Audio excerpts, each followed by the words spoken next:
Hello and welcome back to the Flourgoldwizards channel. I'm Jason. That's Rigby, my mining partner. We're part-time gold prospectors slash outdoor enthusiasts. And today we're going to check out some new tools that might come in handy for our prospecting and outdoor adventures. We're going to do a little bit of metal detecting and check out some equipment I got for making ease of cleanups and set activities a little easier. Let's see what we got going on. First up on the action item list, I got a metal detector here. Let's take a little look at it. It's got a little bit of a different coil than I'm used to with my metal detector, or any other one for that matter. And this one is made by SAKOBS. There's the sticker. Now this isn't going to be a metal detector that you would use to find little teeny weeny dots of gold like you'll find with some of them $5,000 and $6,000 machines. But this will get you in any park, in any beach, and it'll keep you busy all day long. You'll still be able to find rings up to a decent depth, and coins and pop can tops and can slaw. That'll keep your back working all day long. Now, I'm no metal detectorist by trade. I was offered the opportunity to review a couple of these, and this is one of them. And I'm going to give this away to my patrons on my Patreon page. And I thought this would be a kind of a fun day to get out and do a little metal detecting. So we're going to. This thing's got all kinds of features on it. It's got ground balancing for all metal mode. You can notch out certain kinds of metals so you don't have to bend over all day picking up can slaw or that. And it's got a lot of functions, and they make metal detectors a little bit differently than they used to. This unit will do anything you want, whereas in the past you pay, $40 for a metal detector. Well, that's what you get, a $40 metal detector versus, say, a $500 one. But they all use basically the same technology, and, it's well powered. It's got a couple of 9-volt batteries in there. So we're going to give that a whirl today at a really cool spot, and we're going to head there in just a little bit. And when we're done doing that, I have some really, really rich beach sands right here. As you can see, it's full of black sands. Now, every time I do my patron giveaways and rewards and all that, and pan gold for that matter, I'm always left with a little bit in my pan or a little vial or something, and I've just been dumping it right in here. So this stuff has all kinds of gold in it, and this is what I use to make my black poison PAYDIRTs. Well, I got this from Coulter Young. It is a black sand separator. Now it's got some magnet down inside of there. This thing right here, it just slides right in there, and you plug it in, it spins around, and it shoots the non-magnetics out one way and the magnetics out the other way. So this is going to be some great opportunity to clean this stuff up. And when we're done with that, I'm going to run it over my Miller table here, my Royal Manufacturing water table. So we got a big day ahead of us. Let's get started. P.S. Now that metal detector came with a little digging tool here, and it had a little digging tool carrying case. It also came with a great big huge vinyl or whatever type of material carrying case for the whole unit itself. And obviously a user manual. And it's a pretty neat little tool right here. It's just got two little pieces. This one here with one hand, I should be able to screw that in there. Let's see. Absolutely. All right, that is screwed in there. Then this thing here, you got a couple of different little tools, a little poke tool there, a little pry tool, and sort of a shovel, I guess you would say, for digging in the ground. You just flip that up, turn that top one just like that, and blam, your Mel Gibson. Whew. All right, we made it to our location. I'll tell you why we picked this spot. Well, this is a bar right here, Gano's Beach Bar.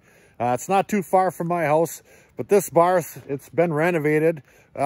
Used to date back to, I don't know, the 40s or 50s or something. And there's a lot of really cool old black and white pictures inside the bar from back in its heyday. They used to rent boats out of the slip here, old wooden rowboats, and all the ladies had their old fancy dresses on and everything. So this place really has some history. Now, it has had some renovations, like I said, but there are areas, like you can see right behind me here, this grassy area, and these old trees right here are quite old. So this is still going to be ground that those people were walking on back in the 50s.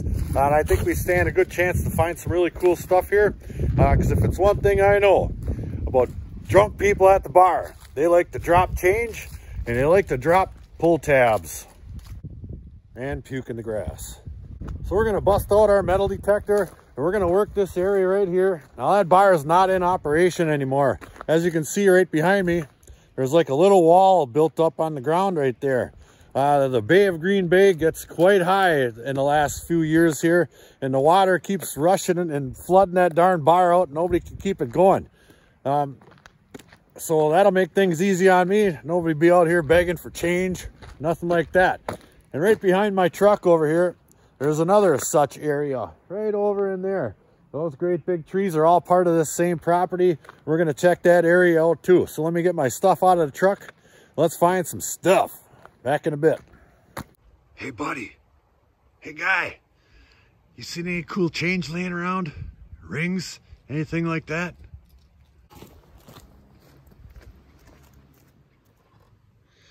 All right, we'll turn this baby on. There we are. All right, now it's in disc mode. Tell you what I'm gonna do. I'm gonna throw that baby in all metal just to see what the ground around here does. I can ground balance this thing and fine tune the gain, whatever, and see if I can get this thing down to a manageable level just to see how much metal's in the ground. And then I'm gonna run around a little bit with notch mode. I'll get rid of the iron targets and see if I can get rid of some of these pop can targets right here, or beer can, and see if there's much of a difference. All metal. Let's do it.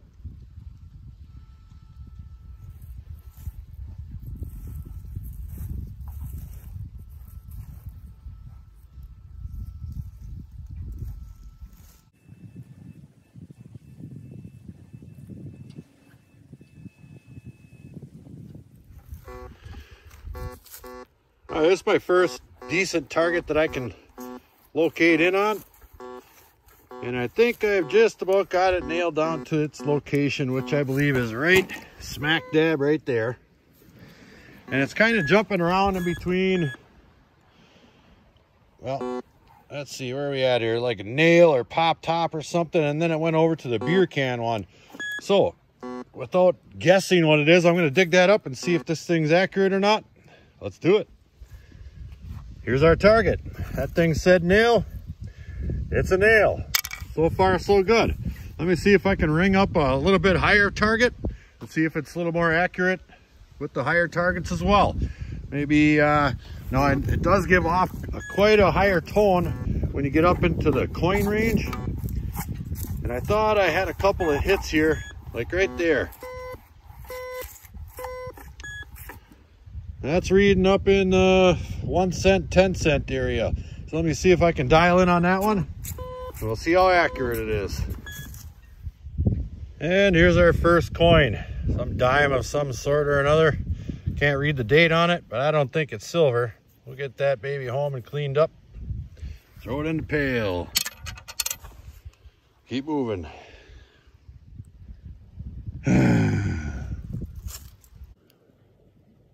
Another dime. Got it. Well, we're gonna wrap it up for the metal detecting portion of this here video. I kind of like this detector. SAKOBS.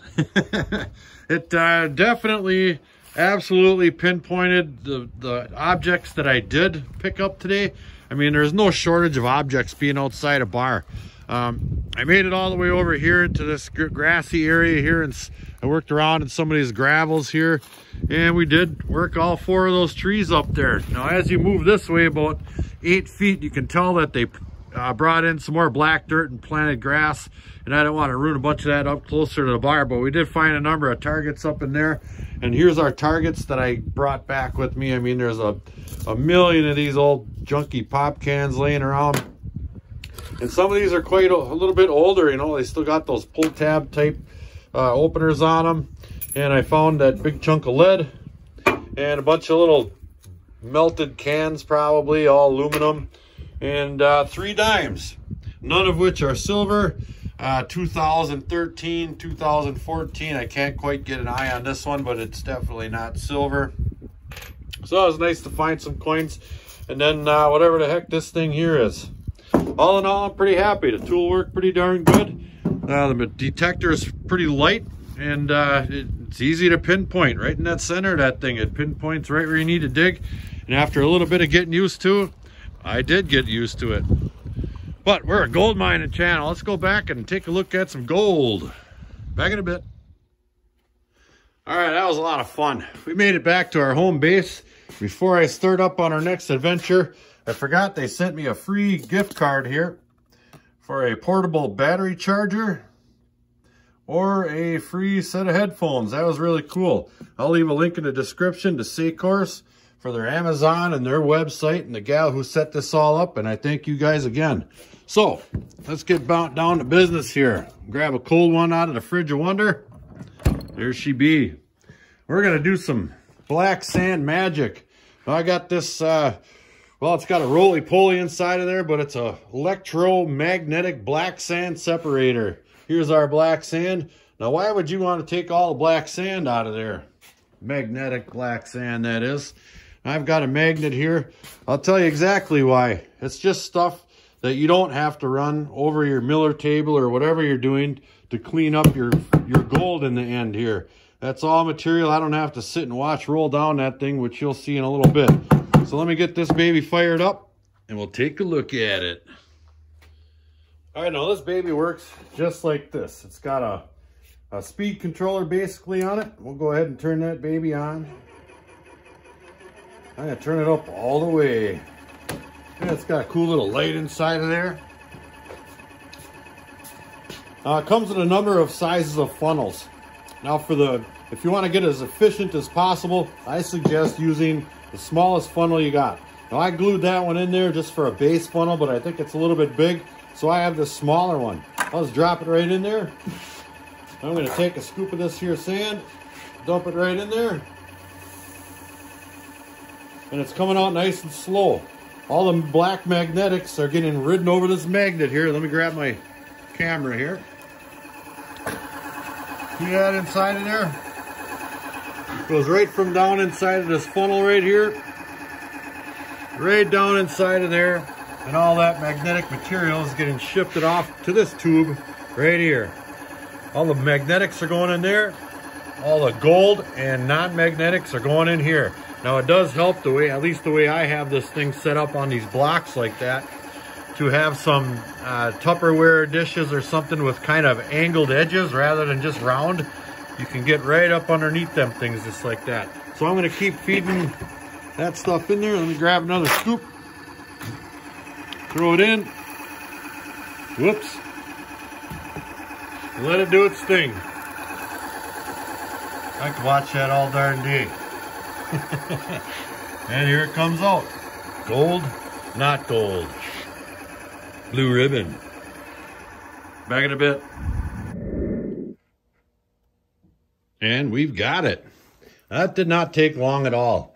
Now this doesn't look like a whole lot of magnetics that you would have to worry about, believe you me.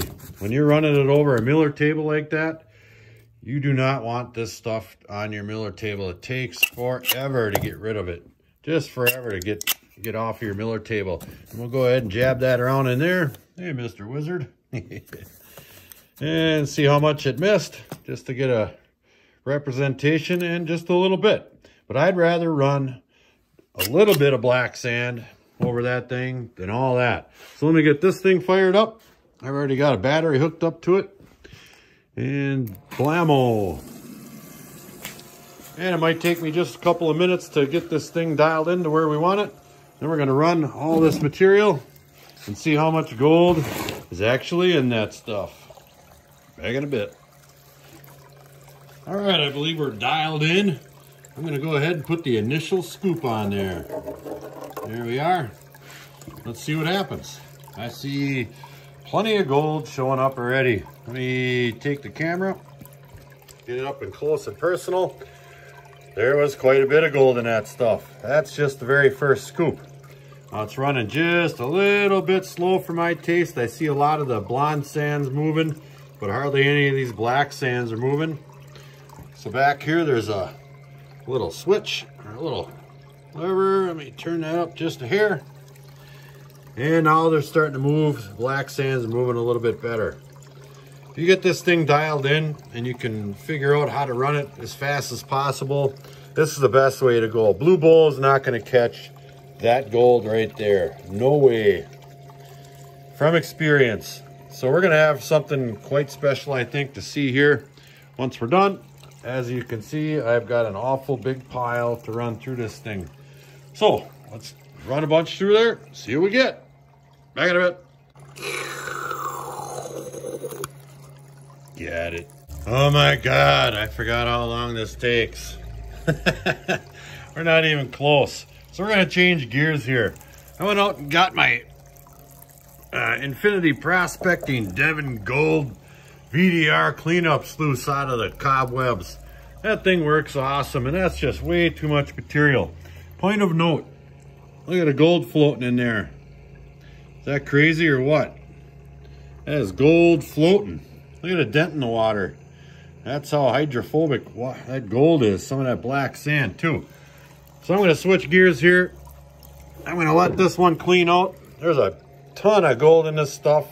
It's just going to take too darn long. Back in a bit. And voila, piece of cake. All I had to do was take that darn water table off there, spin the tub one time, throw that thing on there, and off we go. Got my bilge pump speed controller from Washington Beach Mining hooked up. That way we can dial this thing in perfectly. We'll dump a scoop on there. Then all we got to do is turn that thing up or down, depending upon what the material in the sluice is doing. And so far, let me get around this side here where there's not so much glare. So much glare around here. So far, it looks like it's running just a little bit weak. See that riffle right there? It's not doing much. I'll turn the water up a little bit. And now it's boiling around just a little bit. And then these are going to clean out. I'll be able to run through that whole pile in no time. This baby works awesome. There we are. They even gave me a cool spoon. Look at that. All right, now we'll be back in a bit. Beer time. Well, we're about halfway, and the boys say it's time for a snack. Look at these hyenas, jeeps. Let me show you some gold in there. That baby is loaded up. Let me see if I can turn that down just a little bit. Oh yeah, look at all the gold in that stuff. Crazy. Like I said, we're about halfway, and there's a whole bunch of gold down about 3 inches, and that's about it. This thing works amazing. We are flying through this stuff. But like I said, it's snack time. Come here, Big. Come on over here one time. This snack time is brought to you from Evergreen Prospectors. He sent a package addressed to Rigby with 3 packs of different flavored hot or snack sticks in there. We're chowing down on these jalapeno pepperonis. Come here, Big Rigby. Yeah, let's have a little snack. Yeah, he's a hard-working miner. He needs that. And I tell you, Sonny also sent me some Black Rifle coffee and a couple of big Tootsie Rolls. Tootsie Rolls? All right, back at it. Every time I touch one of these things, it's empty. I mean, come on. Jeez. All right, I do believe I'm done. I've been letting this thing run for about 2 minutes on dang near full blast. That's 1100 GPH pump in there. And we are down to near pure gold. Hardly any black sand. There's no black sand up here. And there's just a little bit as you go down, and a couple of these here with a little bit of black sand. But the gold still has not migrated past this riffle right here. Right there. That's the last place you can see it. And 0 anywhere down in there. That thing is a miracle of modern science. And here's what we're left with right here. That is about, I would say, not even a half a teaspoon of material left. The majority of that's going to be gold. And that black sand rolls back fairly easy. And that's probably going to be the heaviest of the black sand in there. Let me go ahead and give that a tap. Look at that. Big old smile in a pan. That is some tiny, tiny gold, but lots of it. Just look at that. I tell you. Well, let me get this cleaned up all the way and we'll take a look at it. And here's all that beautiful gold right here. Give her a little swirl. I'm really getting the hang of this swirling. I haven't done a giveaway in, geez, I don't know how long. I don't know, a week. Well, let me turn my scale on. All right, and it's, come on, baby, get ready. All right, it's ready. Let's dump it in my scale. Ooh-wee, look at that. Holy cow, there's a lot more in there than I thought. Ooh, man, I had no idea there was that much gold in there. Well, there you have it. A run-of-the-mill day in the life of a prospector from Wisconsin / bricklayer. Went out and did a little bit of metal detecting. I really enjoyed using that metal detector. I'm going to leave the link to purchase one of those in the description box below. We did a little bit of testing with some new equipment we got. Thank you, Coulter Young. That baby works awesome. And I can't stress enough how important it is to get the black magnetic sand out of your material. It'll be so much easier to pan or run through a sluice or anything. So we did weigh that gold up at the end. First guy to guess the weight of that gold at the end of this video to the 100th of a gram is going to win it. It's a bunch. I'm going to make a bag of the worst possible imaginable gold pay dirt you ever did see, and I'm going to mail that off to you. So let the games begin. Till the next episode, like, share, subscribe. Please do leave a comment. It helps build my channel. Check out my Patreon page in the description box below. Flourgoldwizards out. So here I am at work, working away all by myself, putting up this little stone thing, whatever this thing is here. And I always have a gold pan with me, so I decided to take a little sample, and I'll show you where on the back side of this cut-in hill. And I found gold, my very first pan. Look at this here. There's like 10 or so little teeny weeny dots in there. Look at them. Really, really small. And I'll show you exactly where I got them. Right up around the corner. Right up around here. Now I noticed that they cut into this hill here to build this big old summer shack. And there's a band of gravels that goes right in through it, mixed with clay. Right there. Not much below it, not much above it, all clay. So I took a sample out of right there, right in the, where the biggest of the cobbles were built into the bank. There's 10 little pieces in there. Crazy.